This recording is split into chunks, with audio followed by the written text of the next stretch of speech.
Hey YouTube, how you guys doing today? Kevin here coming at you with another video. Well, as you can see, we got these cool rubber foot pegs on here. These are from a Kawasaki G3 90cc. They're the exact same ones. In fact, the spring kit is also the same. So we got both pegs for the bike. And we have put them on there. We get the spring kit. So the rolling chassis just needs the tank done. The brakes, I gotta switch over the tire on the back, and the bearings for the back wheel. So that's it for that, for the rolling chassis. Then we get crack-a-lacking on the motor. But I had some great questions come up, and I want to address some of them. Okay, so one of the questions, this is the G3 setup right here. This is what it looks like. It's got the same spring kit as the Kv75 and the mt1. Same peg, same everything, just that the bracket's different because it bolts up underneath. So here is the other one right here, and it's on there, okay?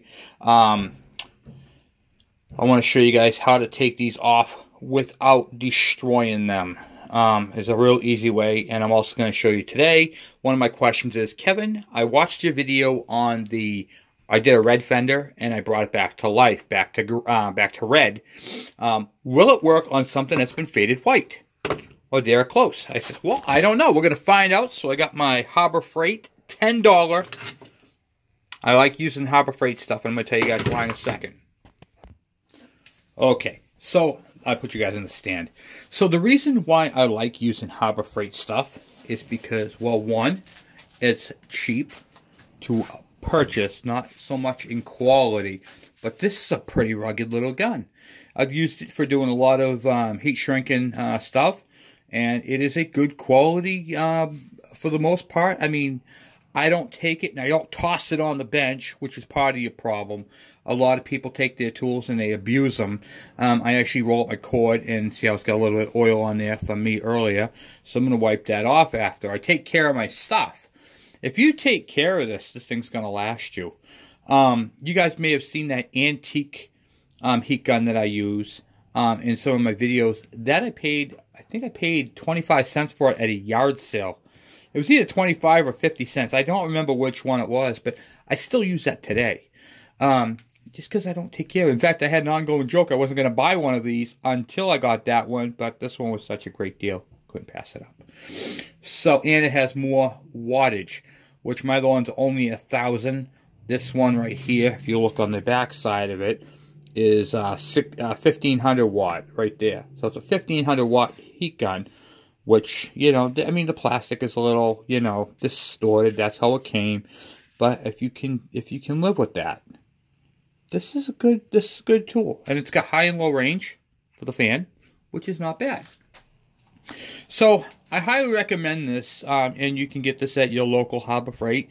In fact, I have a few of the. This is the Drill Master, okay, and I actually have the 3/8 keyless chuck forward and reversible drill, and I also have the grinder. So, you know, good stuff, and they're cheap. It's like $10, and if you use it and you get your $10 worth it out of your what you're doing with it, it's worth it. I can buy a gun, a 1,500 watt from Snap-on, and pay anywhere between $150 to $300.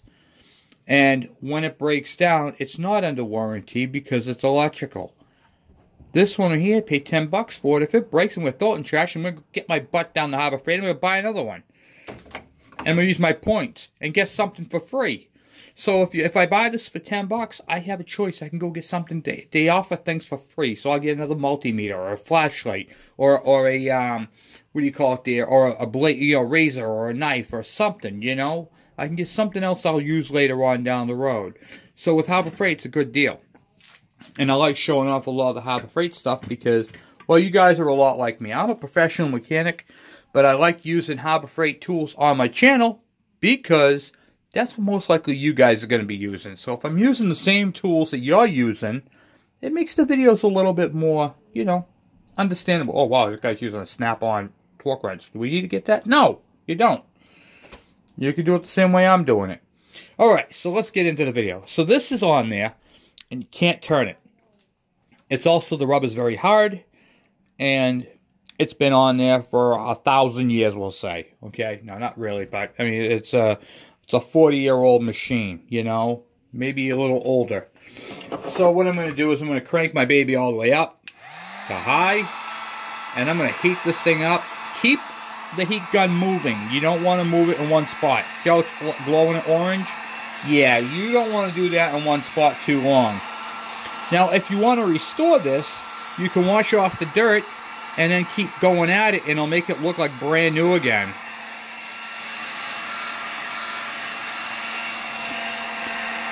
You're going to be doing this evenly for about, I don't know, a couple minutes.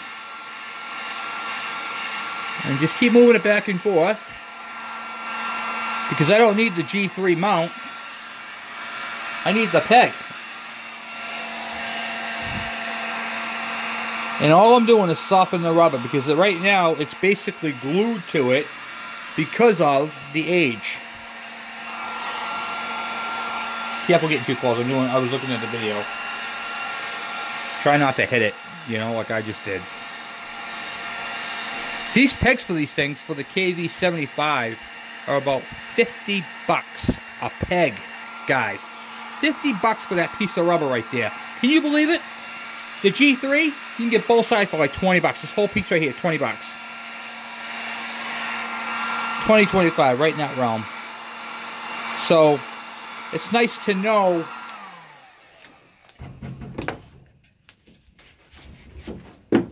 rubber's off. Boom, just like that. So, keep that in mind. Same spring kit, same pegs. This is a G3 90cc Kawasaki. Like a 1975 or so. Pretty cool. Okay, so now, that's how you remove. This is the setup, what it looks like. But I'll keep these spring kits for the Kawasaki Kv75s. Pretty cool. Okay. And that is still tight. It's still hard to squeeze. But you guys get the idea. And then when it cools down, it'll go right back on. There's another thing too. I want to teach you guys. Now, sometimes these pegs slide right off. Okay, they're old and worn. And I've seen a lot of people use a lot of crazy things trying to get these things to stick. There's a little trick that I use. I get some Loctite, and I go right down the seam, one stream, whoop, right on there. I don't turn it. I just slide it on there, and it will expand a little bit up. And then if you want, after it's all the way on there, you go half a turn around, and then it will stay on there. It'll basically be glued back on. And then if you ever have to pull it back off, heat gun comes right off. So if you find your peg slipping on your thing, and you're like, oh, okay, that's going to fall off. These are 50 bucks, people. Use a little bit of red Loctite in there or blue. You can use either one. And the blue is less strength than the red. The red is like, you know, whoa. But you just use a little bit of heat. It breaks it up, and it comes right off. So that's how I do that. Okay, so now that we did that part, let's move this out of the way. The question was, Kevin, will that go back to green if you use a heat gun? I don't know. I've never done it. So this is going to be a first for you and me. And we'll start in this region right here. Because right here is really, really white. So I want to hit this area right here. I'm going to show you guys how I do it with the heat gun. No paint. And I'm also going to give you guys a little thing too. If this thing is dirty, you're going to want to clean it first. Because if you have a heat gun, it's going to take the dirt and melt it into the plastic. But I went over it. I got the best I could. So let's go. Let's try it out.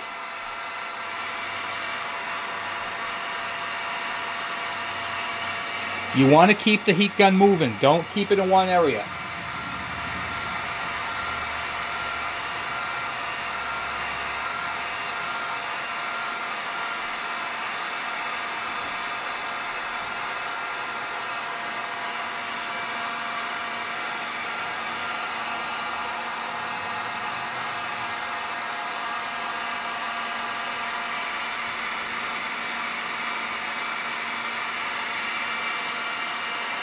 If you keep it in one area, it's going to just melt it.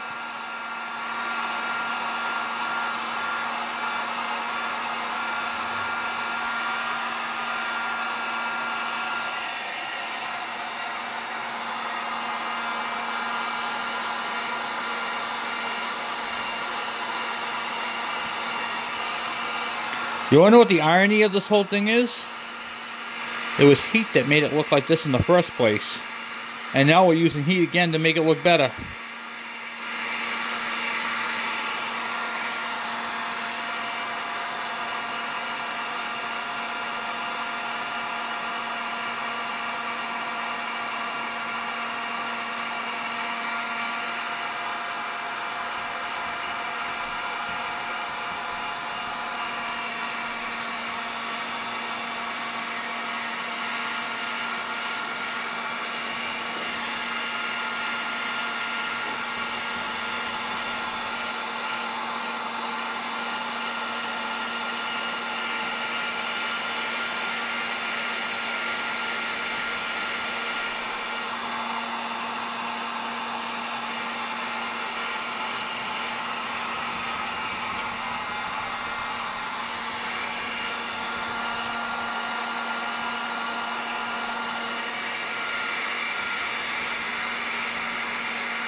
Alright, so it definitely looks a whole lot better, and it did bring it back from white. It's not pretty, it's not 100%, but it's pretty decent. If you wait a little while, see how white it was right here, and then you can see how green it is here. So you can definitely bring back these plastics using a heat gun. So here's the result for that. Okay, so now that I'm answering questions, I have a lot of questions that were asked, so I got to answer them. So I'll be right back. Alright, so I'm going to show you guys a few things that I use on my day-to-day, and I'm going to show you guys a couple of little tips and tricks. Alright, so one of my questions was from a new subscriber, and he says to me, he says, Kevin, what do you need to split the case? Okay? And I said, you know what? I'll do a video on that for you. I'll show you some of the tools that I use. Okay? And the proper way of taking apart. Well, we've already done videos on splitting the case, but I'll just do a tool video for you. He said, perfect. That's what he's looking for. Alright. So, first thing you're going to need is a metric socket set. Okay? You don't need all the sockets, but you need a few of them. You need your 10, your 12. You're going to need a 17 millimeter for your tool, or 19, depending upon which tool you got. You're going to need a spark plug socket to remove your spark plug. You're going to need a number 3 screwdriver. Number 3 Phillips, not a number 2. And there's a big difference. So a number 2 is the regular basic screwdriver bit. This one's substantially bigger. Okay? You see that right there? Alright. I always stress the manual. You should always have the manual with you. I don't have my manual on this video yet. But you're going to need your manual. Okay? That is your best tool you have. Okay. So, as I was saying, the best tools that I own are my manuals. Okay. These are what gives me all my proper specifications, my how-tos in case I get lost. Of course, you guys have my videos as well, which is all based on the manuals. As a professional mechanic, we always have to revert to the, we call it the manual for specifications. Torque specifications, point settings, proper spark plug gap, proper spark plugs, tune-up type stuff. And when you work on as many bikes as I do, you can't remember them all, okay? And you don't really want to because you could mess them up. Always have a library. If you buy a bike, buy the manual. John Haynes has passed away. I did a video, on one of my videos. I said farewell to him and thank you. These are a great manual. Okay, these are probably one of my first manuals that I've gotten. This came with my original white, what do you call it, the KE100. And here's a tip for you guys. If you guys get a bike or buy a bike, always ask, by any chance, do you happen to have the manual? And the person might say, oh yeah, I got one in the house. Let me go grab that for you. I don't need it now. Here, you can have it. And then you end up with a manual. This one came with it. And use the cover. Here we go. So, right here, you'll notice that I have some stuff written down on it. My air filter. My, what do you call it there? What do you call it? The float level. The fuel level in the bowl. The flasher. Those type of things, okay? It's good to have these things because you can write in these manuals what you find for specifications and compare it, and it's good to have a reference. So now you can pop it open to your front thing. Okay, I'm working on my KE100 today. Boom, there's what I need for that. Good. Have a nice day. See you. Bye-bye. You know what I mean? I got the Kv75. So, go online, get the manual. Has all the specifications. And now here's one for you I didn't know about. Okay? On the headlight, the black wire, which is the black and yellow wire is the ground, it doesn't go to anything. It's there. It doesn't connect to the harness. It gets its ground from its clips. Okay? But there's no wire for it to plug into. This is a free wire. That's a free wire. And it's got a couple free wires coming out the magneto. Wouldn't have known that. I would have been thinking I'm missing a part of my wiring harness, especially where I got wires in the front that are disconnected and wires in the back that are disconnected. Maybe they need to go together, but they don't. You wouldn't know that if you didn't have the manual. Now, I work on more bikes than just the KE100 and the Kv75. And I do a lot of rotary bikes. So that's where the climber manual comes in. Okay? So on my climber manual, this one does from 80 cc's to 350 cc rotary valves. 1966 to 2001. Boom. Now this book right here covers them all. It's going to cover my, it tells you right here, the G3SS, the D1, the the G4TR, which is the Trail Boss, G5, G3-1M, the KD100. Here we go. The KE100.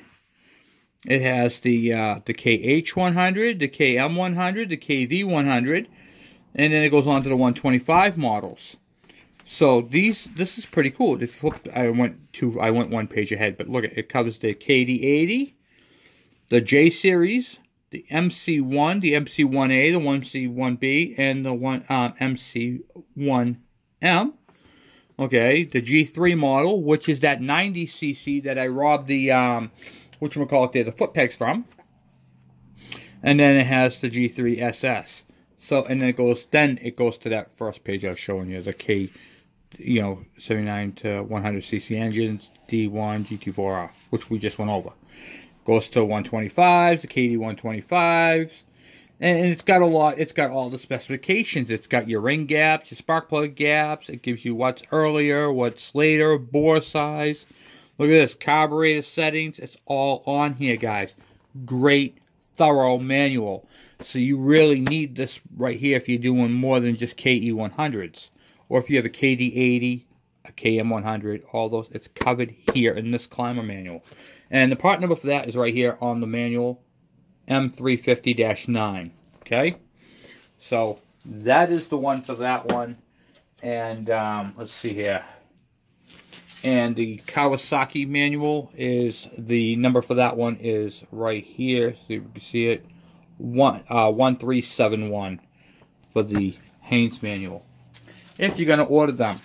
Okay, so a couple cool things. And then the Kv75 is just Kv75, covers the MT1 as well. Alright, so you're going to need basic stuff.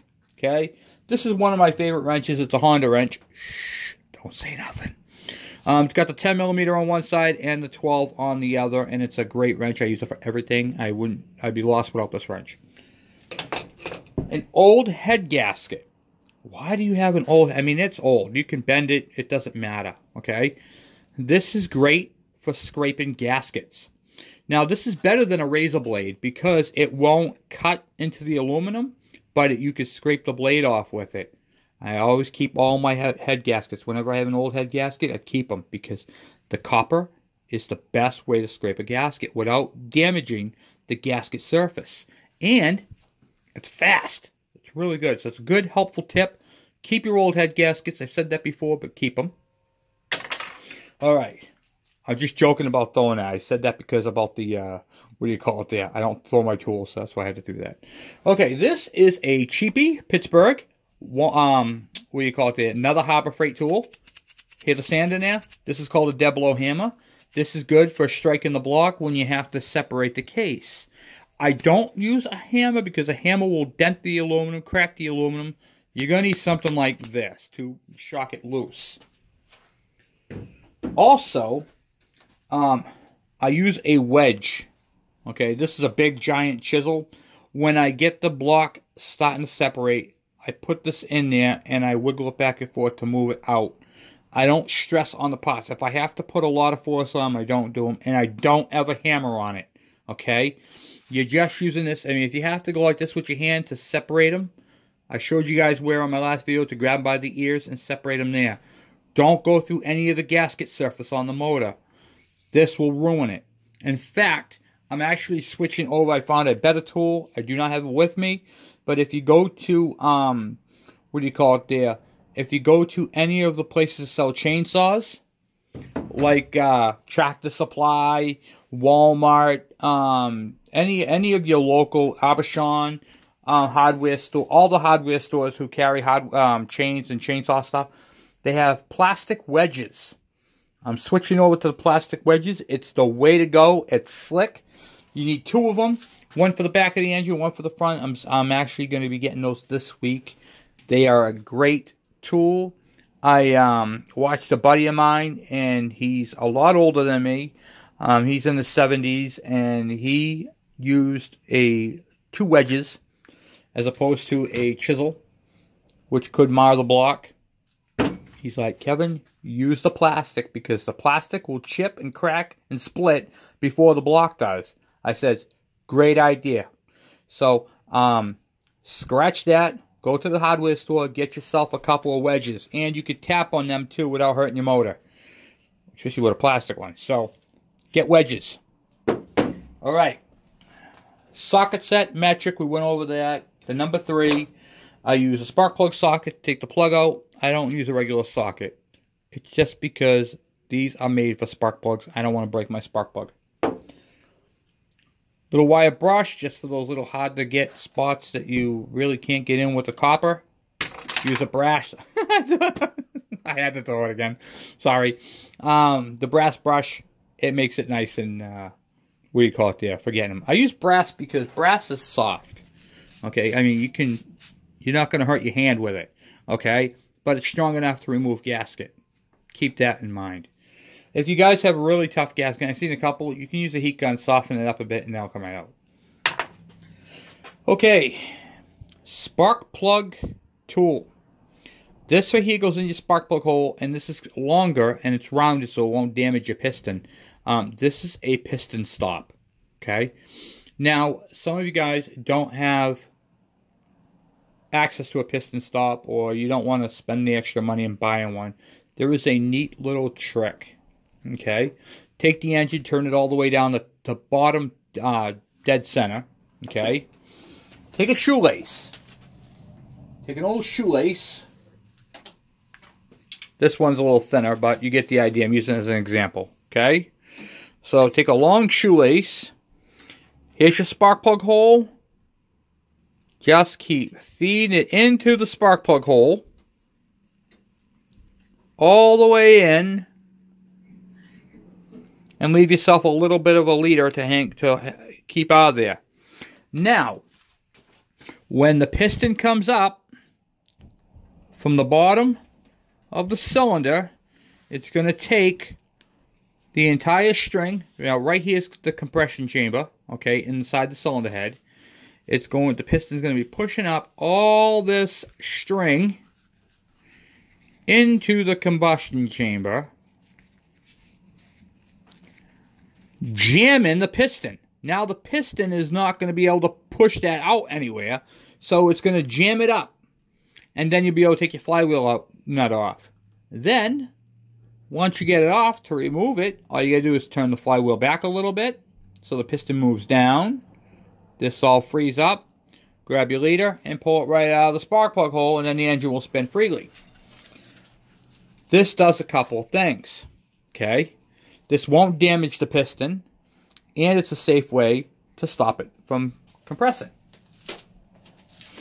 Then you're going to need one of these. These are about 15 bucks on eBay, okay? This one actually came. This is what I was talking about. This tool right here I've had since I've had my Kv100, my first one. I actually have another one of these tools. I just don't use it because this one came with my KE and it fits.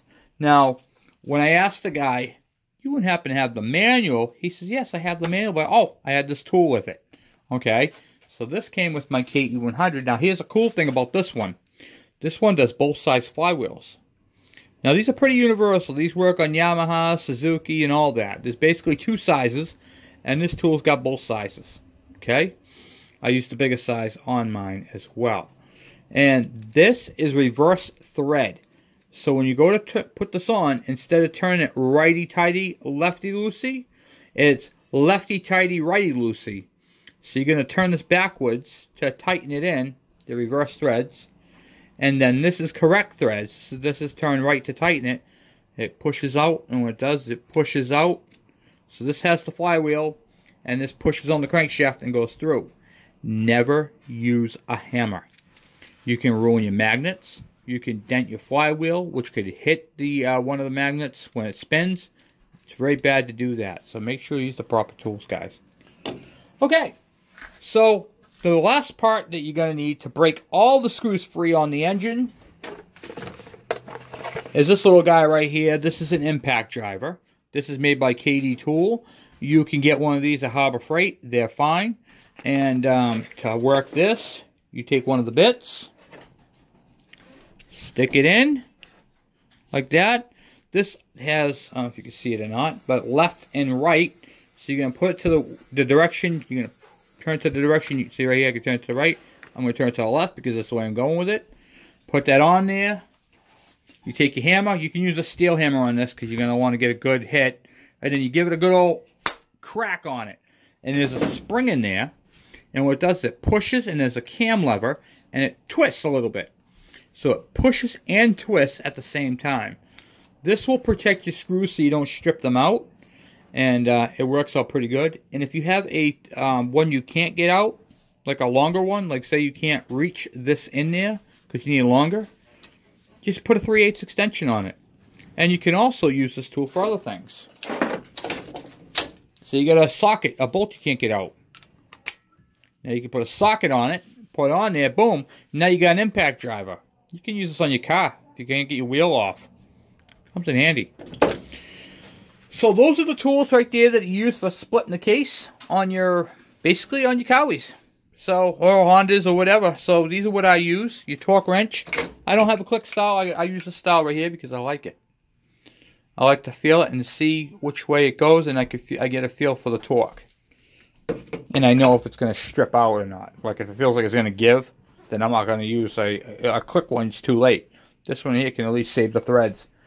So, and that's pretty much what I got for you guys. So, once again, thank you guys for subscribing. We've got a great channel going on, and we're going to be busting out a whole bunch more videos. So hopefully I answered many of your questions, and keep them coming, guys. These are good to do these little videos every now and then about how to do different things and what I use. And you don't have to have top-of-the-line tools. You can use Harbor Freight. You can use Craftsman. Craftsman is a top-of-the-line tool as far as I'm concerned. And Harbor Freight is held up in everything I'm doing with them. So I'm very pleased with their product. So anyway, guys, I'm off. You guys have a great day. Talk to you later.